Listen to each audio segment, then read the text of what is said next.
there was a lot of challenges that led you towards getting to that point of now being in a place where you have the option, you have the ability to decide what you want to do. And obviously you love the work you're doing and you pour a lot into it, but you also have the ability to go travel and take trips. And you're in that point of really being job optional, which I think is such a powerful place to be.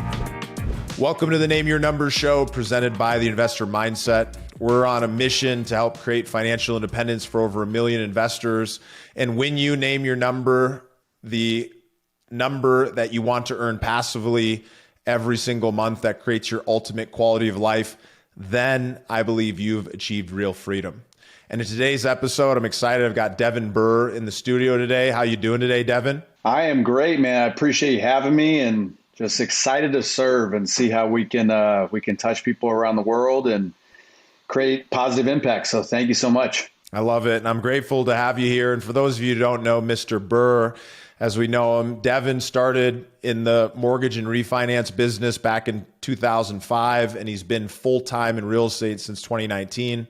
He's got some really creative strategies about how to use your money to not only invest in real estate, but also some creative strategies to allow you to be able to grow your wealth even faster. So I'm excited to dive into some of those. But before we get into the meat of some of the strategies you're using to reach independence, I'd love to start off on a personal note by looking back at your life. What events or influences from your childhood shaped who you are today? And how has that impacted or influenced your money journey? I would say probably just like all the struggles I had as a kid. My parents got divorced when I was 3 years old. I don't really remember it. They got remarried to try to make it work for me and my brother. I have an older brother, and then they got divorced again when I was 5. So I remember just hearing them fight all the time when I was really, really young. And then they got divorced, and I would go from my mom's house to my dad's house every Friday. So I'd spend a week with mom, Friday to Friday, spend a week with dad. And what that did is that gave me like a lot of insight into two different parenting styles, but both of them they both struggled. Like my mom was a nail technician. She didn't make a lot of money. I think the most she's ever made is like 20, 30,000 a year. My dad was heating and air conditioning technician. Most he's ever made is 80,000, which was this last year. So didn't come from a lot of money. I grew up hearing things like, money doesn't grow on trees. Like they'd come behind me and like turn lights off when I left rooms. And I just always had this mindset that like money is scarce. And when I started to like come into my own as an adult, I realized that that's not the case. Like I started off in sales. That was like my first real job as a telemarketer. And I was 16, 17 years old working for MCI, selling long distance. So it kind of shows you my age a little bit because that was before everyone had cell phones that have long distance. But I used to sell long distance working part-time.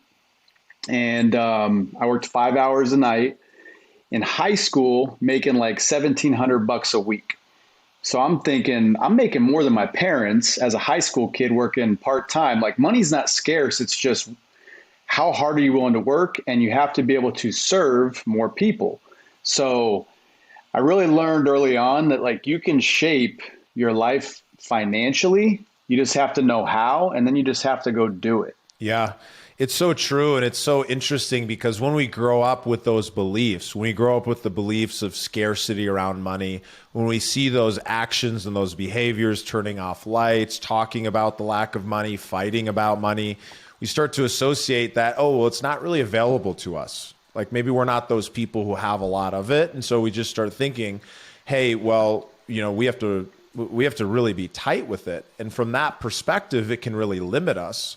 What was that? What was the turning point or that first moment that you realized, well, money isn't as scarce as I thought it was, and maybe there is another way of thinking about money? I think it was with that first sales job when I started really excelling at sales. Like I said, making like $1,700 a week as a high school kid. But then I started realizing like I'm making this good money I just started spending it like it was going out of style, right? I would buy new rims for my car. I would get a new system. I would go out. I actually had a fake ID when I was in high school. My supervisor at MCI, Frank Barriga, never forget him. He actually looked a lot like me, but he was 23. So he left his ID at work one day on his desk, and I was like, ooh. So I kind of swiped his ID. And yeah, that was my fake ID. So I used to go to clubs, I would get bottle service, and literally I was spending all my money. So I never had anything to show for it.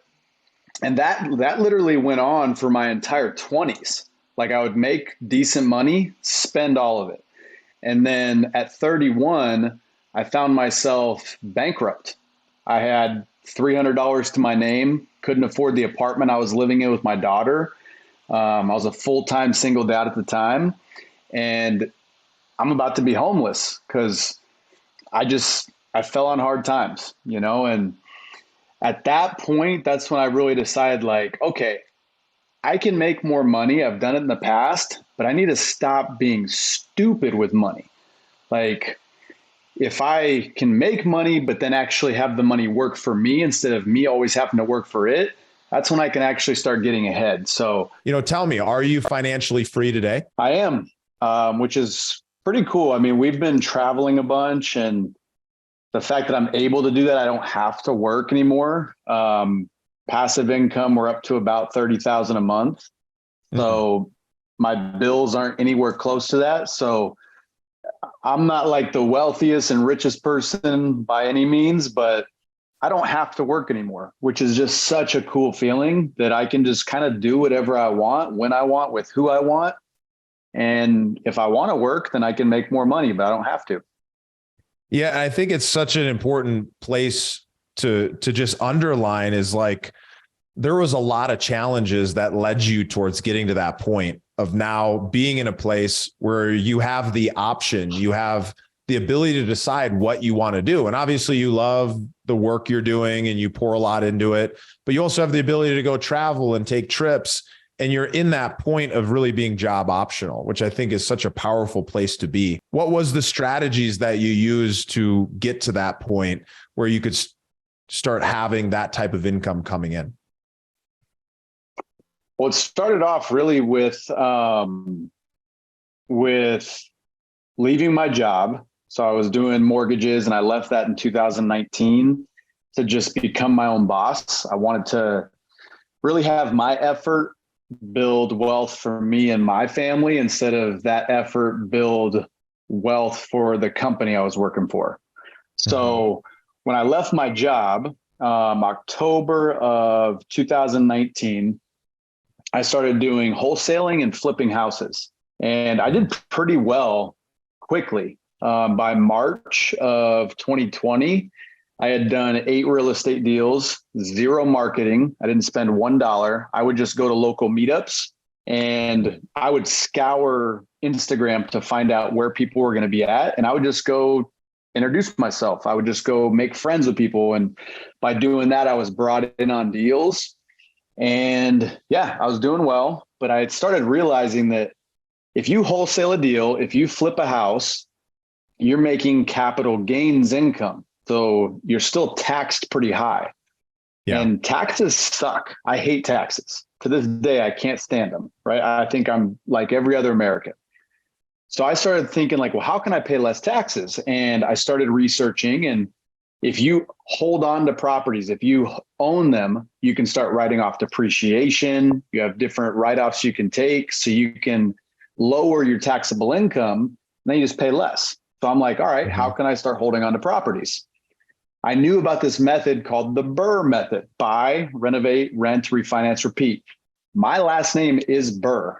So I'm like, I'm Mr. Burr. How about I become Mr. Burr, as you see on the wall here? And I just started coining myself as that guy. I made a music video. It's like a spoof music video. Anyone who wants to check it out, go to my YouTube channel, Mr._Burr. It's the first video I ever uploaded. It's just me and my friend Templeton Walker. We're rapping and it's hilarious. But basically I started holding on to properties and building my wealth by actually owning things instead of selling them. And then I realized like, all right, well, the people that make the most money in real estate all the time is the bank, the lenders, right? Think about if you're a flipper, you have to get a hard money loan. You have to get a private money loan. You could make zero money on that deal. You could lose money on the deal, but who always gets paid? The lenders. The bank always makes the money. So I'm like, all right, I need to become the bank. And when I started thinking like that, I actually heard a podcast with this guy by the name of Chris Noggle. Yeah, he was talking about, he's awesome. He was talking about how to become the bank. And I'm like, that's what I need. Right. So I went down that rabbit hole. I started researching it. I got on a phone call with Chris, actually started doing what he practices and then using it with all my real estate. And I realized I was able to multiply money by being the investor, but also being the bank on those deals. So think about that. I'm making money as the investor, but I'm also making money as the bank. So I'm making money in two places at the same time. Once I realized that, I was like, this is freaking incredible. Everyone needs to know about this. I'm telling mom and dad, I'm telling brothers and sisters, aunts and uncles, cousins. Dude, I'm literally telling people in the most unopportune times. Like literally in the checkout line at the supermarket. I'm like, dude, did you know you can be your own bank?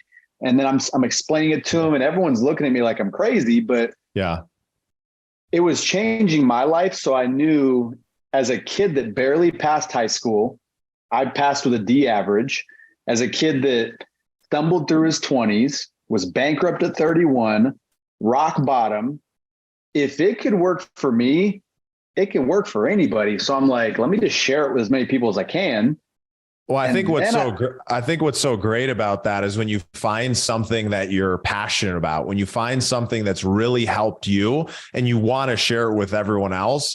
And it's always funny because like some of the people are going to receive that message and they're going to be like, great, tell me more. I want to learn more. But you're, of course, because you didn't know about it. Most people don't know about it. When they hear that, they're like, what the heck is this guy talking about? But the passion of being able to find something that you know is going to help other people, I think is such a good indicator that you're onto something. Yeah. I mean, I looked at it just like, how can I get this message out more?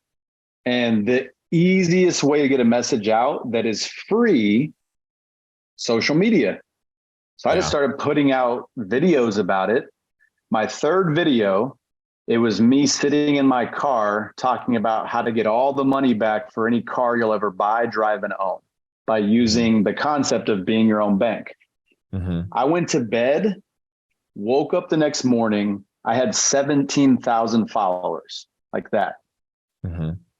Everyone started asking me how to get a policy, how to do this, how to become their own bank.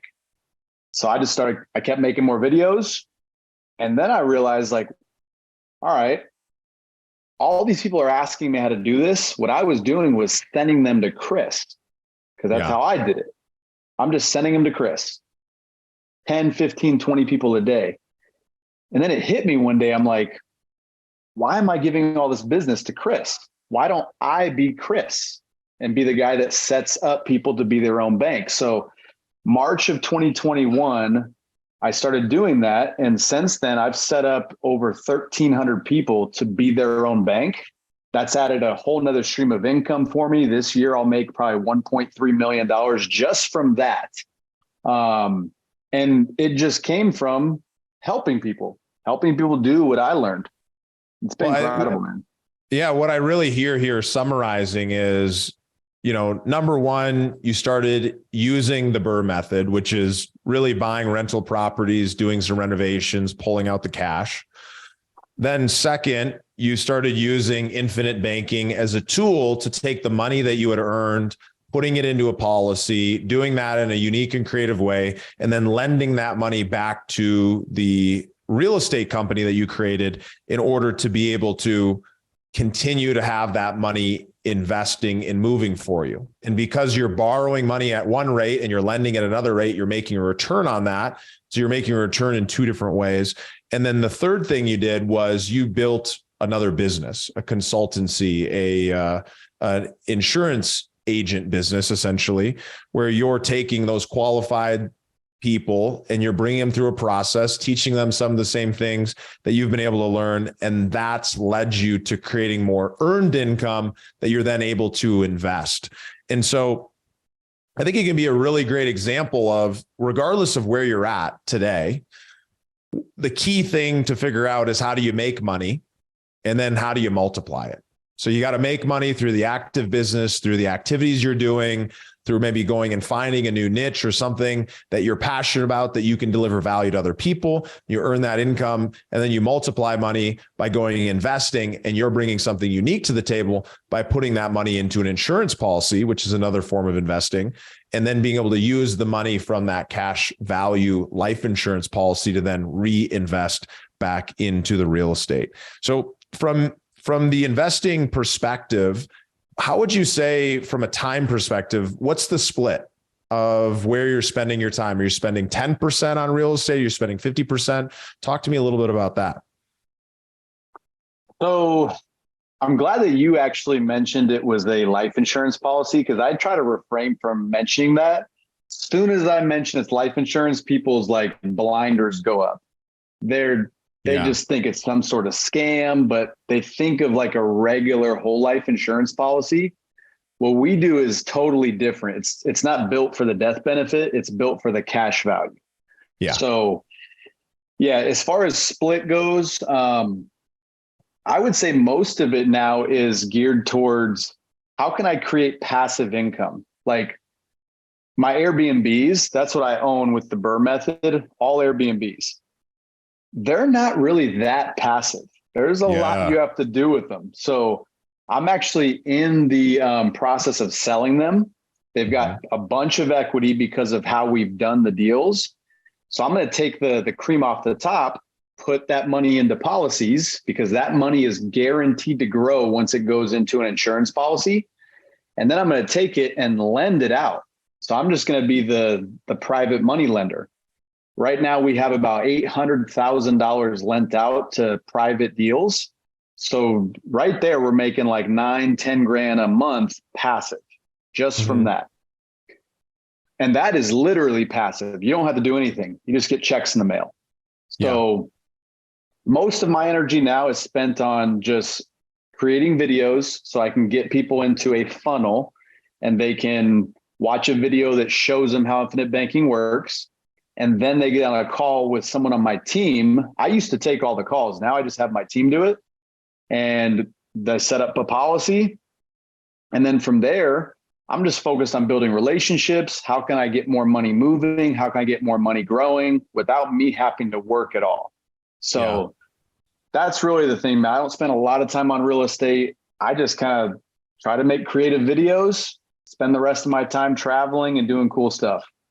And I think what's inspiring about seeing this example is that when you actually break down what you've done, Devin, is that you were in a position where you were earning earned income in your career. You took some of that earned income and you started investing it into real estate that you needed to do actively, right? Things that you would exchange your time, but you'd also invest, and that would then drive a much higher return than if you were going to do some other strategy. You chose Airbnb and Burr. So you connected those two different strategies together.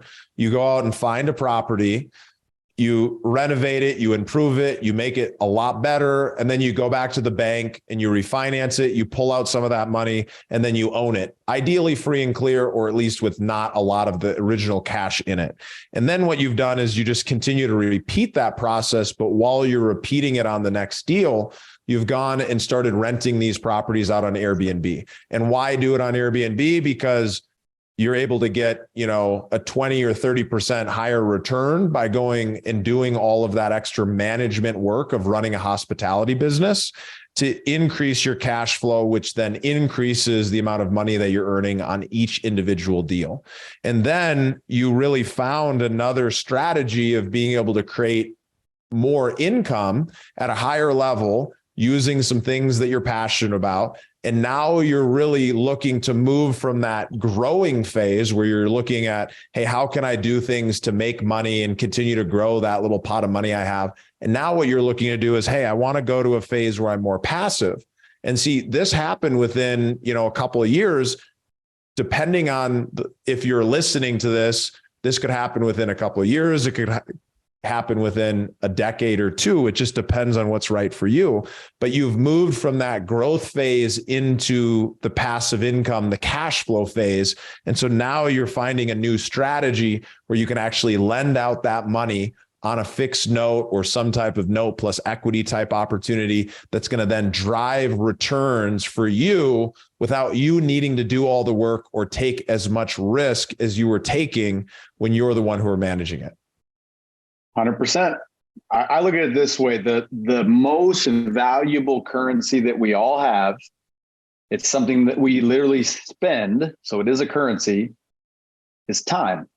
Mm-hmm. Like, how do you spend your time? I'm spending my time right now with you. You're spending your time with me. Yeah. We'll never get it back. It's spent, it's gone. It is the most valuable currency. So how do you want to spend your time? I want to spend my time creating memories, right? Experiences. So we just booked a trip right before we got on this podcast. My wife and I just booked a trip to Switzerland. We're going at the end of June. We're going to the Bahamas at the beginning of June. We just got back from Maui. Like, I want to spend time doing that. I don't want to have to spend my time worrying about how I'm going to make money. I just want my money to make money for me. I look at money as little soldiers, little green soldiers. Yep. I'm going to send those soldiers out, and I want them to make little soldier babies. Yep. And I want those little soldier babies to come back. Now I've got more soldiers. I'm going to deploy those ones out. Those are going to make more babies. They come back to me, send them out again. And as long as you can do that with first putting your money into a place that's guaranteed to grow, you can never lose money. You're just always going to have more and more to invest, more and more to send out. So that's all I focus on. Yeah. And so with that kind of a shift, you can see how powerful it can be that you got to figure out those two things: make money, multiply money. Manage money is really the third one. You got to know, how do you manage it? How do you get it working for you? How do you save on taxes and protect it? With those three things in mind, you step into a totally new world. So you're in a position where you're earning great income. You're looking to become more passive. When it comes to making those investments and lending out that money, what's the path or strategy that you're looking at? I know you're kind of in that developmental phase, but what type of investments are you looking to place that capital into in order for it to grow passively for you? So right now, I've got a lot of my money into a private fund with some investors I know out in Utah. They do development deals. So I really like their fund because what they do is they purchase the land with their money. So the deal always already has a bunch of equity because they've got their skin in the game. They also personally guarantee the deal. So I generally look for two things. I look for personal guarantee or first lien position. Mm-hmm. Because if I'm in first lien position, like think about a house, my house that I'm in here, the bank is in first lien position. If I stop making payments on this house, they can take the house because they have a lien on it. So if I'm a lender and I lend to you, let's say in first lien position, you stop paying me, I can legally take the house. So I look for that, and I look for personal guarantees. And then after that, so you're talking about, just to be clear though, you're talking about lending money, right? Correct. So you're lending, you're creating a debt instrument, and you're being paid for a set rate of return for making that investment. Very important to understand the difference for all the listeners, because equity and debt are two different things, very powerful instruments.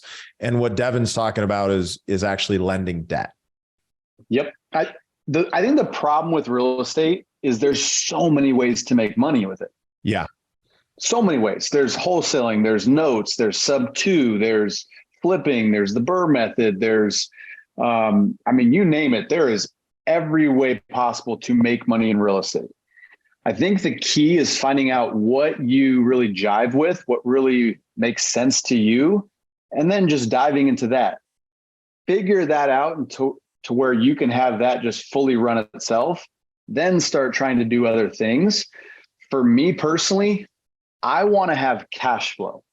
I had a deal where I could have funded it recently. A good friend of mine, great investor, ton of track record, wouldn't be a lot of risk in the deal because they have so many safeguards in place, super conservative deal, but it wasn't cash flow. It was equity. So on the exit, I would get a return. The exit would be in like 2.5 years. I don't want that. I want cash flow. So I just lend my money and get a monthly return. So if I lend $100,000 at 12%, I'm getting 12% interest, which would be $1,000 a month. That's what I want. I want the money coming in every single month. So what I like about what you're saying is that you've clearly gotten clear on what you want and why you want it when it comes to investing, meaning you've set an investment plan strategy in place and you're not getting distracted by shiny objects, because equity investments where you double your money in 2 or 3 or 4 or 5 years can be great.